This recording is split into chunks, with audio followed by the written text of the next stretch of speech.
Let's just get now to Russia's invasion of Ukraine, because it's the second day of the G summit meeting holding in Italy, and leaders appear to be making progress in their efforts to address Russia's aggression.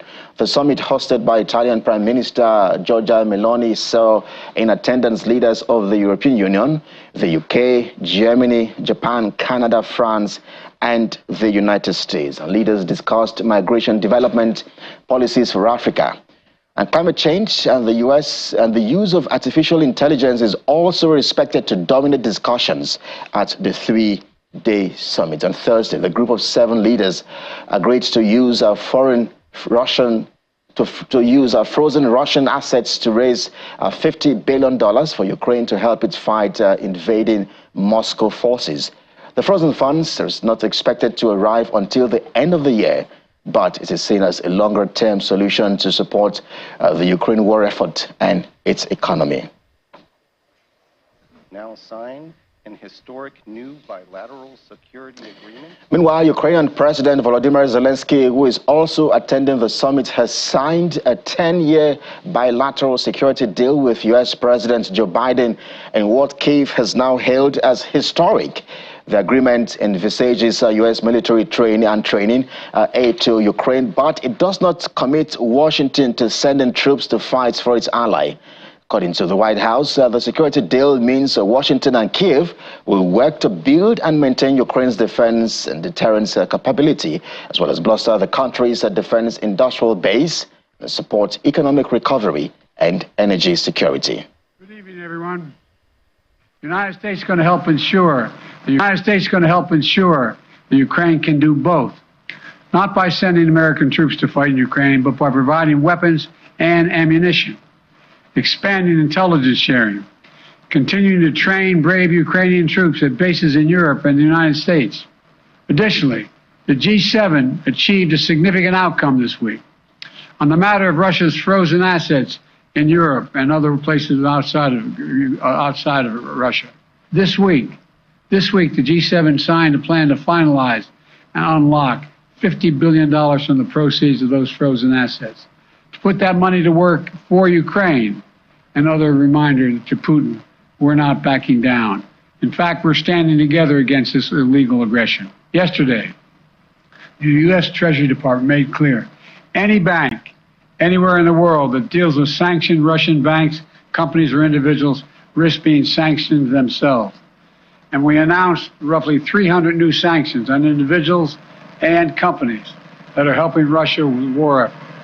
They include key parts of Russia's financial sector. I'll wait till it goes over. As well as individuals and entities that supply Russia with items critical to its defense production, like microelectronics, machine tools, and industrial materials.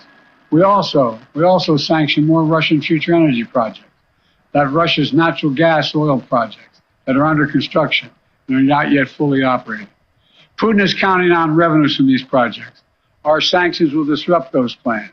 We've taken 3 major steps at the G7 that collectively show Putin we cannot wait us out. He cannot divide us. And we'll be with Ukraine until they prevail in this war. First is the bilateral security agreement just signed. Second, historic agreement to provide $50 billion in value from Russian sovereign assets to Ukraine. And third, an agreement to ensure our sanctions efforts disrupt third countries that are supplying Russia's war efforts. That will increase pressure on the Russian economy.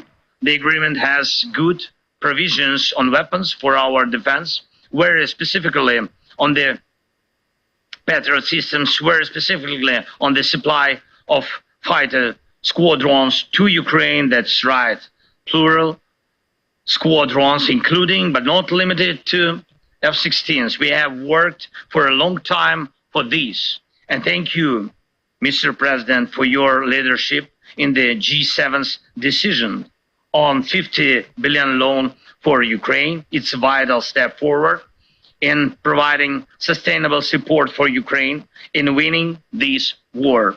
Russian immobilized assets should be used for defending lives of Ukrainians from Russian terror and for repaying the damage aggressor caused to Ukraine. You changed Let's bring you more updates now around the world and more support for Ukraine, as NATO Secretary General Jens Stoltenberg says he's optimistic to address the provision of more security aid to Ukraine for a long term. He made the disclosure speaking at a news conference in Brussels alongside Ukrainian Defense Minister Rustem Umerov. Mr. Stoltenberg also praised the bravery and courage of Ukrainian armed forces for holding the fort at the battlefield.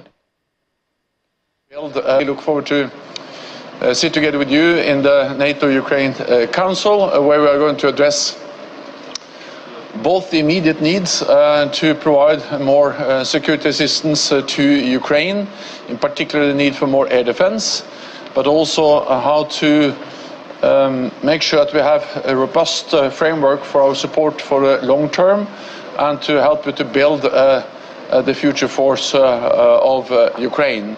Was just attended the NATO, or the US-led contact group for Ukraine, and their allies announced actually already more support for Ukraine. This is extremely important, so we are urging allies to step further up and also to ensure that the assistance is delivered as soon as possible.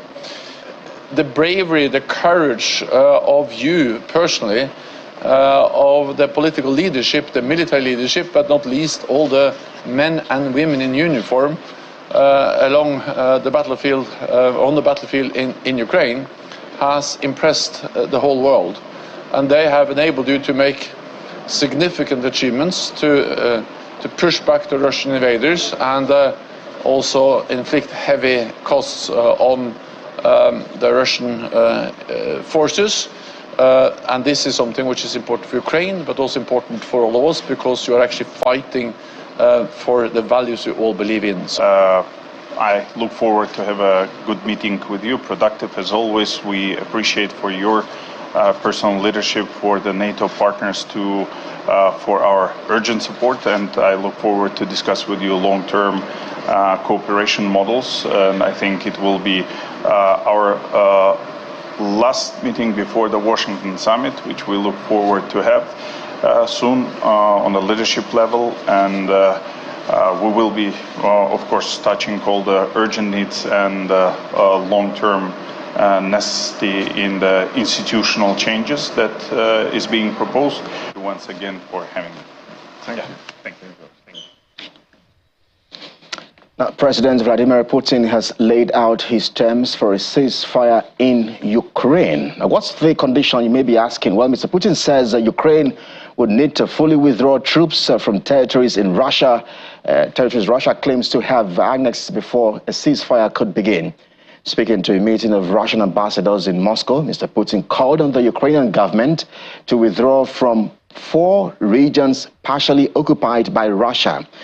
And they include Donetsk, Luhansk, Kherson, and Zaporizhia.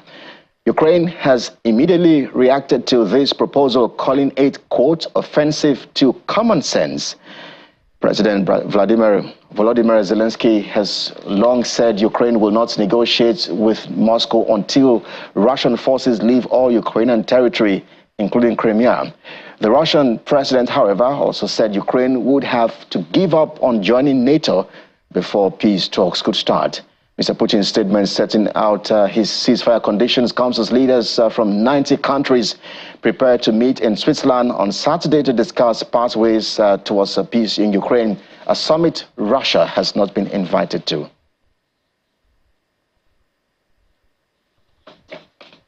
And speaking of that all-important summit in Switzerland, South Africa, on the other hand, is pushing for Russia to join the Ukraine peace talks. South African Minister of Foreign Affairs, Naledi Pandor, says without the participation of Russia in the Swiss-hosted Ukraine peace summit, it will not be possible to achieve peace, real peacekeeping goals. The diplomat adds that if one side is absent, it is just an exercise in futility.